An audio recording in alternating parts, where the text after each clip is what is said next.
Hello everybody, I hope you're enjoying the show. We're gonna start in a moment. So obviously I've been born and raised in Serbia, in Novi Sad, so a lot of people here actually know me and know my story. So my task today is to inspire you and to tell you how we did what we did. And so I just want to ask you, do you want to see a few movies first about what our company does? Because a lot of people already know that, or just go to the talk straight away. So everybody who wants to see the movies, raise their hands. Okay, so we want to see the movies. The movies will never die. You know, many times they said the cinema is gonna die, but it's just never gonna die. Cinema is a cockroach.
Thank you so much. Okay, so in case you're wondering what we're doing, we're actually doing something. We're not just having fun. So we're making video games. We've been in the business for 10 years. We have 350 people in 5 cities in Serbia. We do everything we do in Serbia. The only thing we outsource is voiceover because obviously we have an accent. So yeah, people from America, which is our primary market, would obviously know that, you know, it's people from Serbia speaking and not Americans. Okay, so that was how we do it, sort of. Maybe a bit more fun than it really is. And now I'm going to show you the actual products that we make, and then we can take it from there.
Thank you so much. So we'll get into that, like what kind of games those are and so on. And so before I actually move on to me speaking to you about how we did all of this, I want to show you 2 small movies which are actually ads, like HR ads for people. That's something I haven't noticed that companies have been doing in Serbia, and for us it was really good. So a lot more people actually get in touch with us once they see a video ad. So I just want to show you that as an example of, I don't know, thinking outside the box, which is always, I guess, good.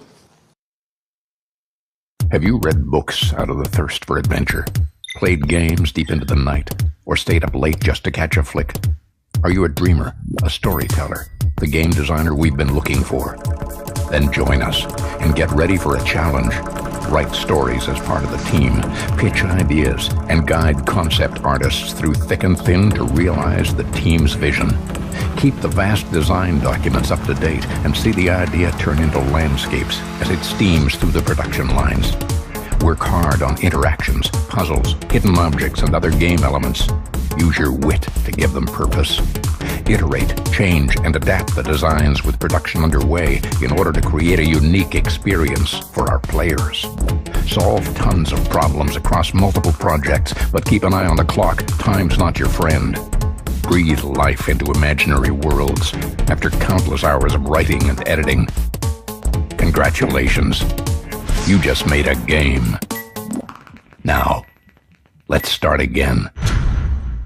Let's create worlds together.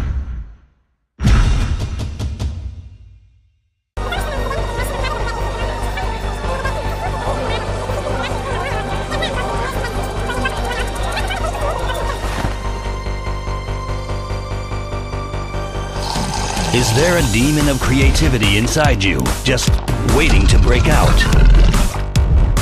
Do you have a world on your mind? Plan it, sketch it, and build it from the ground up. Breathe life into your world. Make it move, dance, and live.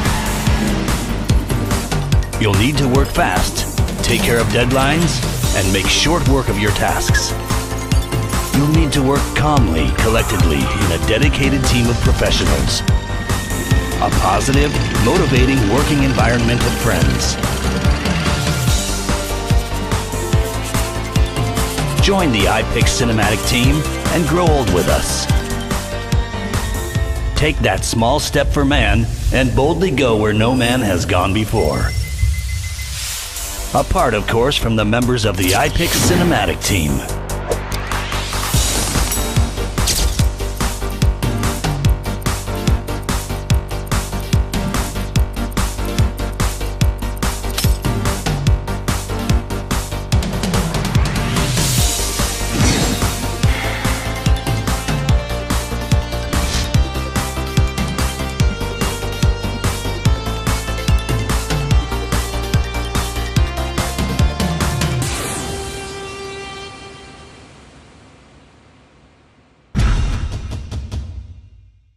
So just in case you're wondering, the music was also made right here. So all the music you've heard was made here, all the sound you heard was made here. So everything we do it locally in Serbia. Okay, that's working, great.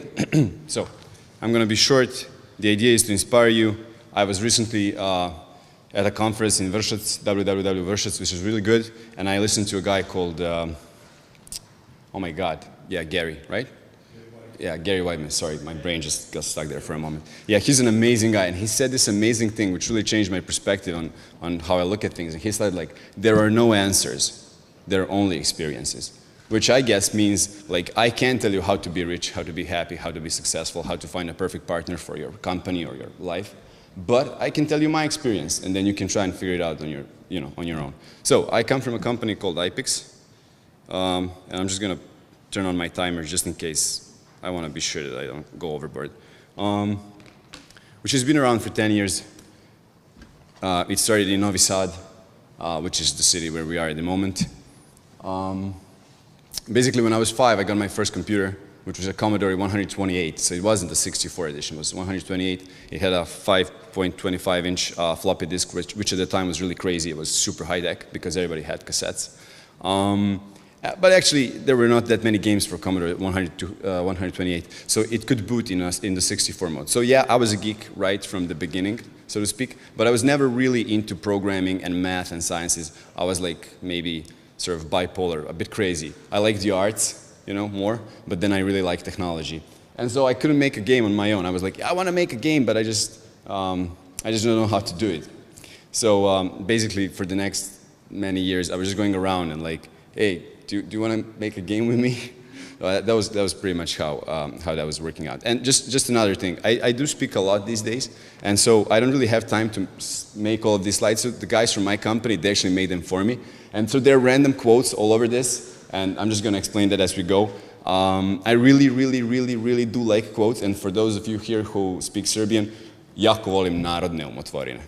But I also like quotes from very famous people, and then the first thing that I can say, like a tip that I can give to you, is obviously read.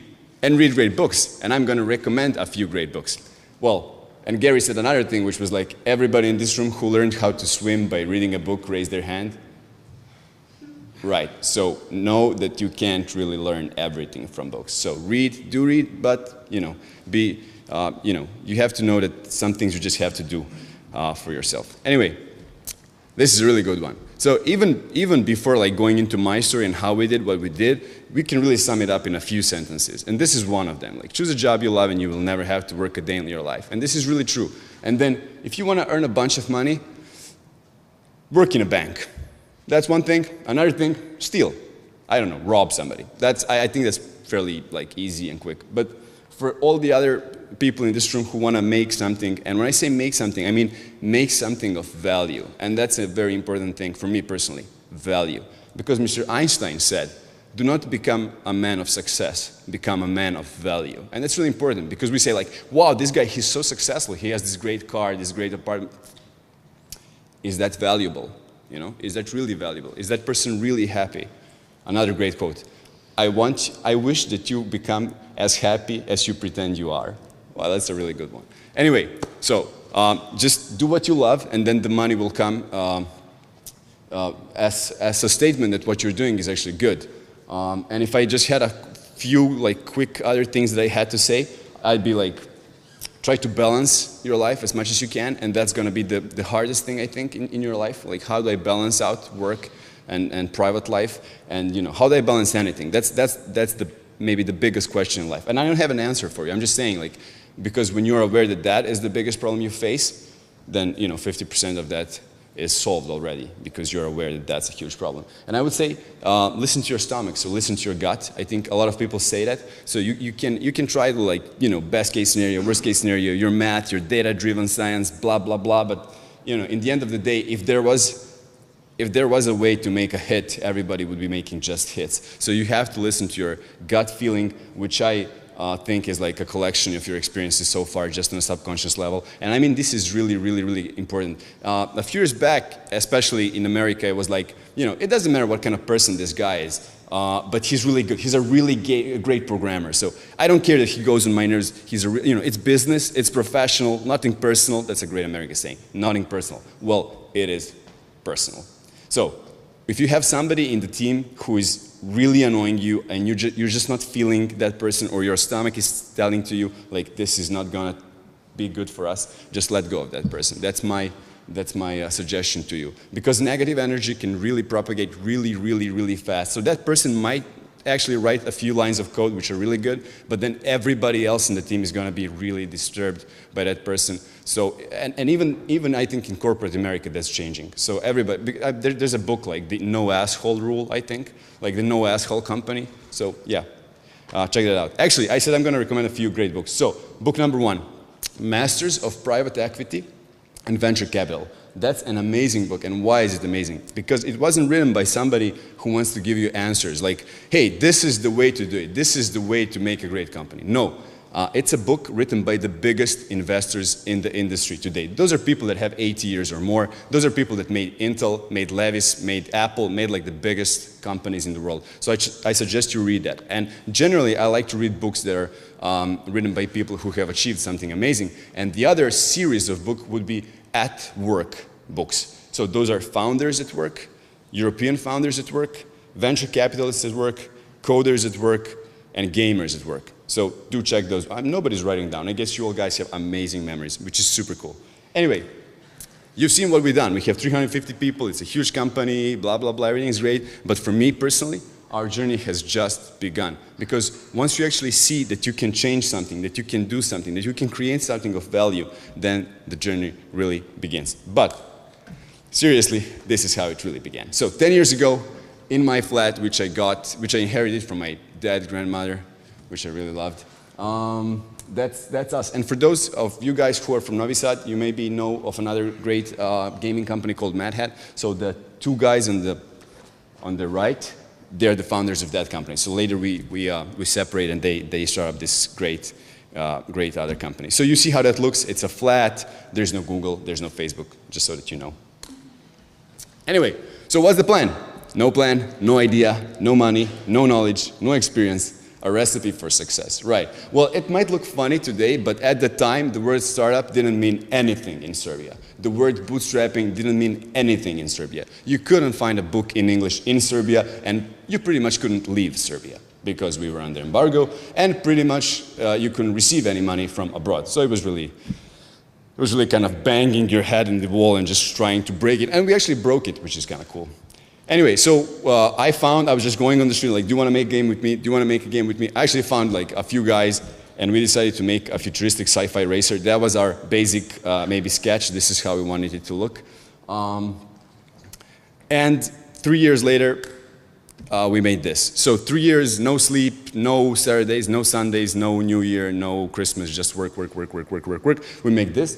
It's a fairly robust and good game, and it earns us next to nothing, which is really a failure in every imaginable sense. Why? Well, we didn't do market research, we didn't do competition research, we just got in there and just made a game that we wanted to make. It was feature creeped all over. I don't know if you know what feature creep means. It's like when you got a finished product, but then you're like, hey, I got this great idea, I'm just gonna add this, and then, wow, another great idea, I'm just gonna add that, and then the feature creep, and it just becomes a huge problem that you have. So watch out for that too. You just have to know, and that's the balance, right? The hardest thing, you have to know when to stop with development, right? I mean, today it's much different. Today you soft launch a product and so on and so on. Anyway, back to our story. So, yeah, Pyroblazer, it failed. And so, another random quote, but really, really true. During your development process, if everything is going exactly to plan, something somewhere is going massively wrong. So you should know this. There are no perfect people, there are no perfect companies, there are no perfect situations. So if something is looking perfect, something is really wrong. So just watch out for that. Anyway, so a few years later, so we did the Pyroblazer. It was a failure, and then people from abroad saw our game, and they were like, hey guys, do you want to work for us? And we're like, hey, yeah, we want to work for you because we don't want to spend the next 3 years making another game that's not going to earn anything. And so we become outsourcers, which is pretty much what everybody in Serbia and the region does. And I implore you not to do outsourcing, because then you're India and China, which is cool. I mean, I actually have a guy from India in my company, but I think we can do better. I just feel, that's the added value. I think we can create a product, we can create a service, we can hold the intellectual property and not just sell it. And anyway, we are so much culturally fit than the guys I just mentioned, because, this is StarCraft, right? I play StarCraft. I have Levi's on me, Nike, I drink Coke, Red Bull, so, I speak English, obviously. So I'm basically an American living in Serbia. And trust me, that's a huge value. Anyway, 2 years we do outsourcing, we do whatever, like porting, modeling, art, music, sound, everything, and then it hits us. There's a huge crisis in the world. You all know how that looked. And the outsourcing is the first thing that goes. A lot of companies close down. We don't have business anymore. We are on the verge of collapsing, and we're like, okay, so what are we going to do? And by that time, I actually went to a few conferences outside of Serbia and met some people, and which is another tip that I can give to you: network. Go out there, meet people. I mean, you're here, which means that you're already doing it. Great. I applaud you. Just continue to do it and meet people. Just don't sit there and be like, okay, I'm here. Just go around, meet people. It's the most important thing in life. Trust me. And so I'm told that there's a company from America, from Seattle, called Big Fish Games. I go, I meet them at another conference in Kiev. We sign up a deal, and we start all over again. So basically, 6 years in my entrepreneurial career,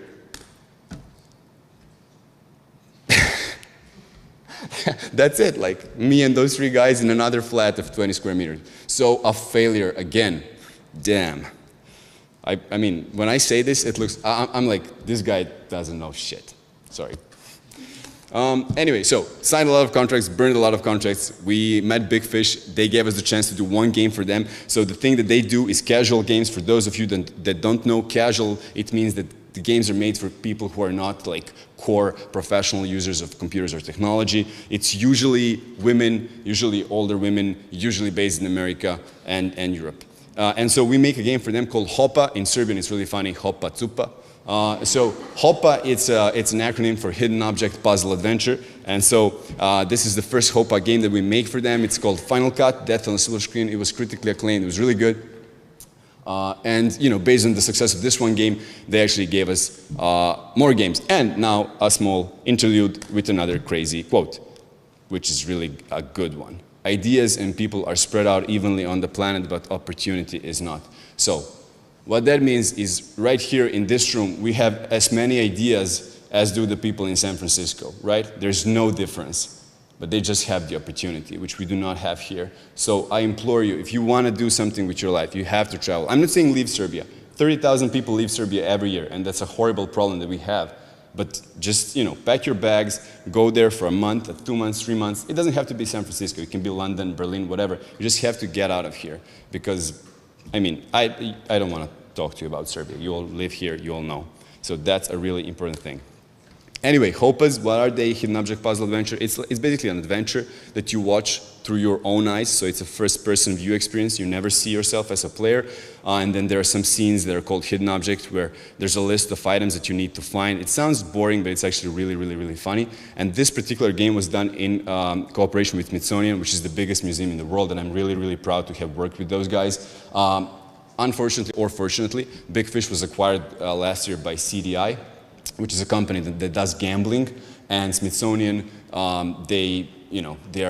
their idea is the diffusion of knowledge, and they never work with companies that are decadent, and they consider gambling to be decadent, and so do I, by the way.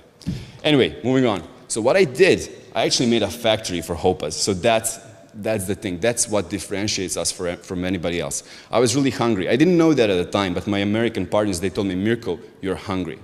And when I say hungry, I don't mean like, you know, well, I don't know, I might be a bit hungry, but actually I'm hungry for success. I'm hungry for value. I'm hungry for cash, right? I'm hungry for like making something. I'm hungry for making a company. And they saw that, they recognized that, and I can tell you that people will recognize that in you. So just, you know, go out there, speak to people. Anyway, we started scaling and scaling and scaling, and then, you know, from 15 went on to 20, 30, 50, 100, 200, 300 people. And we've been making a bunch of these games. And these are some of the games that we do at the moment. So basically we are making, so in 2013 we made 1, 2014 we made 8, no sorry, 2012 1, 2013 8, 2014 16, 2015 24 games. So this year 24 games, which as far as I know is the biggest number anybody ever made on this planet. So basically in the solar system, so basically in the universe. Woo. Thank you so much. Thank you so much. And then, based on that success, I mean, we showed that we can do a bunch of games. Big Fish actually gave us this mystery case files, which is like their main franchise. And when I talk about it, it's basically, imagine Sony, Columbia Pictures, right? They come to Serbia and they say, James Bond, that's our intellectual property. So James Bond, from now on, is going to be made in Serbia by this director here. Basically, that's what happened. So the guys in Seattle, they figured out, well, we got these guys in Serbia. They're cheap, they're fast, they're better than us. Why don't we give them our franchises? So that's why we're doing Dark Parables, Mystery Case Files, and Hidden Expedition. And by the way, Mystery Case Files is the first Hopa game ever made. And it has, during its lifetime, which is something like 10 or 12 years, over 1 billion cumulative downloads. So $1 billion, which is really crazy. Okay, another crazy quote. Invest more in people, less in products and ideas. As I just said a minute ago, everybody here has great ideas And the lady just showed us that we can really figure out really crazy, really cool, really super ideas in like a second, right? It's not a problem, but can we actually realize those ideas? That's a huge question. And so I think that with the right people, you can realize the right ideas. And in this book that I mentioned, Masters of Private Equity and Venture Capital, there was a guy who was tasked with this thing, which was, there was a famous university in America, and he was supposed to commercialize their products. So he was supposed to like find the scientist who has made a breakthrough in science, invest money in him, and create a product that's going to bring more money, right? And so what he found out is that even in science, it's serial. So if there is one scientist and he makes a breakthrough, he's going to make it again and again and again, because it's in the people. It's not in the ideas, it's not in the products, it's in the people. And I guess Steve Jobs, that everybody talks about, it's like the, you know, one man of 100,000 goes away, the company goes down. He comes back, it's the most valuable company in the world. So surround yourself with the right people would be the takeaway from that. Yeah, so in Serbia, it's not really that easy to surround yourself with the right people because we don't have an educational system that can really help us. So for all of you who want to build your company, you're probably going to have to educate your people. So I'm just saying be ready for that and figure out a system early on how you actually want to do that. And so where are we now? So we are making a bunch of these HOPAs, but to be honest, the HOPA market, the HOPAs were invented on a PC. And as you all know, mobile platforms are now in the rise. So the PC games are sort of dying, but the HOPAs are present on the mobile platforms, but it's not really going that well. It's a sort of equilibrium, it's standing. And we all know from physics, right, that in the universe nothing is ever standing, everything is moving. So I think I'm standing, but the planet is actually rotating, and then the planet is moving around the sun, and then the sun is moving around something, and the Milky Way is, yeah. I like sci-fi. So if you're not going up, you're going down, and we're going down. So we have to figure out what to do next. And the next thing we're going to do is free-to-play. I don't know how many of you, so all of you who know what free-to-play games are, okay, that's not that much. It's really an interesting phenomenon because the games are free. They're totally free. You download them, you play them for free, and they earn the most money in the world. So there's a company called King, and they have a game called Candy Crush. So have you heard of Candy Crush? Oh, that's much better. Anyway, Candy Crush grossed $1.4 billion last year, USD. So just to put things into perspective. So how do they do that? Well, they do it because there are various ways to monetize the players. I hate that word, monetize. Yeah, but it's true, to monetize the player. So maybe ads, maybe in-app purchases. So the game is completely free, you play it, it's free, it's great, it's super, but then there's a level and it's really, really, really hard. And so you spend one day playing it, you fail. You spend another day playing it, you fail. You spend another day, look, I spent 3 days on this game, and it's just $3 for me to pay to get a super booster that's gonna help me finish this level. It's like my time is worth more than that, and I wanna continue playing this game. And you pay $3, right? And then this game has a user base of, I don't know, 15 million players, and maybe 1% converts. And then I'm not really good at maths, but trust me, that's a lot of millions of dollars a day. And then even more a month, and then over $1 billion a year. Okay, so that's the biggest player in the industry. By the way, also recently acquired by Activision Blizzard for $6 billion. But we are trying to get there. So that's our next stop, free-to-play gaming. And so whatever you're doing, try to think about it, because it was really crazy. Like, we're going to make something free, and it's going to earn a bunch of money. So it's think outside the box, and you should think outside the box too when you design your product or your company. And so ideal workplaces do not exist. Ideal workplaces are made, and that's something that I usually like to leave people with that, because it's like, particularly here in Serbia, we're like, the system is not good, the government is not helping, my company is horrible. You have to invent it, you have to make it, you have to figure it out. I'm doing it every day. Every day there's somebody in the company who comes to me and like, this is not good. And I'm like, okay, let's figure out how to do it better. Okay? And just to show you what can be done. So you've seen HOPAs that we make. We're making a bunch of free-to-play games at the moment. Free-to-play games are much, a few days later, much more complex than HOPAs. So it's really taking us a lot of time. But I actually want to diversify into other forms of entertainment. And so the first thing that we're doing is graphic novels. So nobody has seen this. Chronicles of the Overworld. We're going to release this next year, and as far as I know, we're going to be the first Serbian graphic novel publisher that actually owns its own IP. And then from there, another quote that I really like is shoot for the moon, and even if you miss, you land among the stars. And then if you miss the moon and the stars, you can always come and work for us. Thank you so much.